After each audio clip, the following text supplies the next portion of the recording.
This is extraordinary.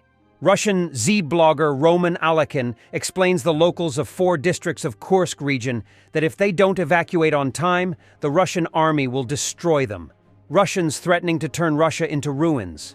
His post, a repeat statement to residents of Koronevo, Rilsk, Glushkov, Bolshe-Soldatsky districts of Kursk region, as well as all other regions where evacuation has officially been announced. Dear fellow residents, I ask you to make a decision about evacuation today. Everyone needs to understand the most important thing. If a settlement in Kursk region is under the enemy, it is now gone. Simply gone. During the counteroffensive, it will, with great probability, be wiped out from the face of the earth. So, Ukrainians simply need to enter Moscow and Putin will turn it into ruins. Great tactics, I'll tell you. The United States currently prohibits Ukrainian forces from using ATACMS missiles to strike military targets in Russia, and only allows strikes using US-provided HIMARS equipped with GMLRS, at maximum permitting Ukraine to strike only 20 out of the 250 objects it could strike with ATACMS. Only 17 of these 250 objects are airfields, and it is unlikely that the Russian military has redeployed assets away from all the other 233 objects to the same degree as it has reportedly done with aviation assets. US officials' comments centered on Russia's redeployment of air assets have so far largely ignored the majority of targets in range of ATACMS that Ukrainian forces could strike if US prohibitions were lifted. Many of the 233 military and paramilitary objects in range of ATACMS are large military bases, communication stations, logistics centers, repair facilities, fuel depots, ammunition warehouses, and permanent headquarters that would be extremely difficult or impossible to quickly redeploy assets from or rapidly harden. Institute for the Study of War has not collected open-source evidence of redeployments of military assets from the majority of Russia's rear areas. The mass redeployment of assets away from such facilities would present significant challenges to Russian logistics throughout the theater, and open sources and US officials have not indicated that Russian forces have engaged in such logistical upheavals. Such disruptions to Russian logistics throughout the deep rear would have also constrained ongoing Russian offensive operations throughout the front line, and ISW has not observed evidence of such widespread logistical constraints.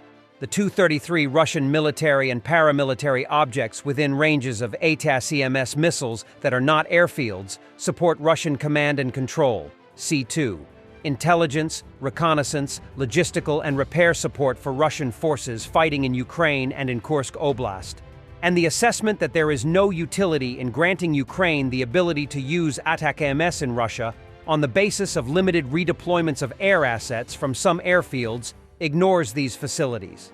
Any assessment that argues that there is no point in allowing Ukraine to strike targets in Russia on the exclusive basis of air asset redeployments is incomplete, without also accounting for the hundreds of other facilities supporting Russia's war against Ukraine, and would thus be incorrect. Aerial reconnaissance from the 25th Separate Assault Battalion identified a group of Russian forces in a building on the Pokrovsky direction. M1A1 Abrams tank operators from the 47th Separate Mechanized Brigade attacked the Russian forces, thwarting their plans to assault Ukrainian positions.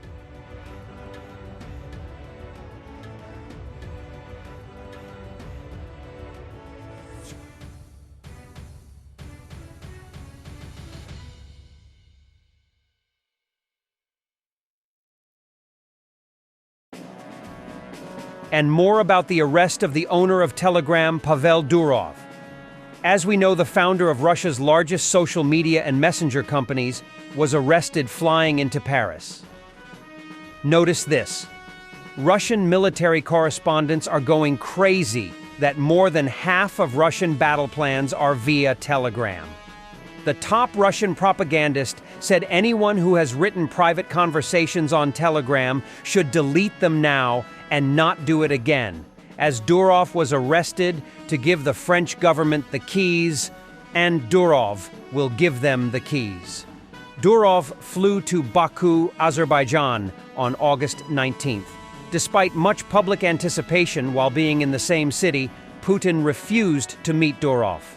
The day after Putin refused to meet with Durov, Durov posted this video on social media. These are the lyrics. Oh, no matter how hard you try, you can't stop us now. No matter how hard you try, you can't stop us now. Russian press has said that Durov had known he would be arrested. What really happened? Durov was probably working for the Russian intelligence service, FSB. However, maybe Durov has defected to the West. Durov, I think, knew he would be arrested in Paris and was already working for the French intelligence under a plea bargain. It was Durov, initially, who made so much noise about wanting to meet Putin, but having been rejected was a story planted by Durov himself. Durov, I suspected, wished to make a final deal with Putin, or get a deal about something. Now I have no doubt that French news reports are accurate. Durov is singing like a canary for French intelligence. Destruction of the Russian turtle BMP-2M in the Donetsk region.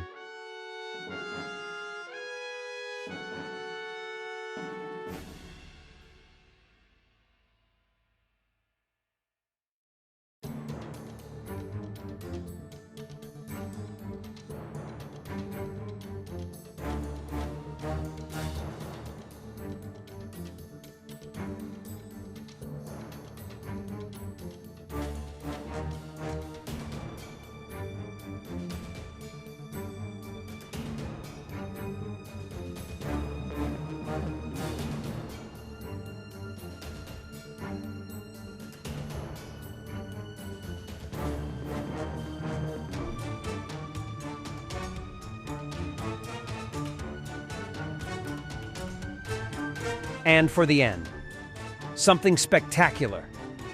US drone pilots showed off a jellyfish from 1,000 drones. It's just beautiful.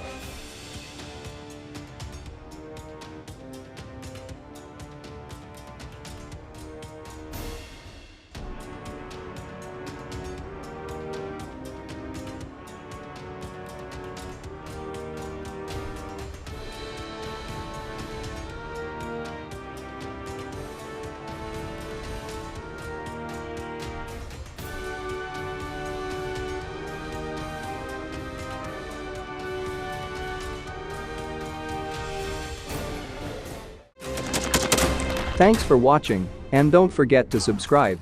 Also, if you want to support Warthog Defense, please become our member and get early access to new videos, exclusive members-only videos, and become administrator in comment section. The membership link is in the description. Rescues every day. We had a guy last week at 6 rescues in 6 days. You know, he's doing the job every day.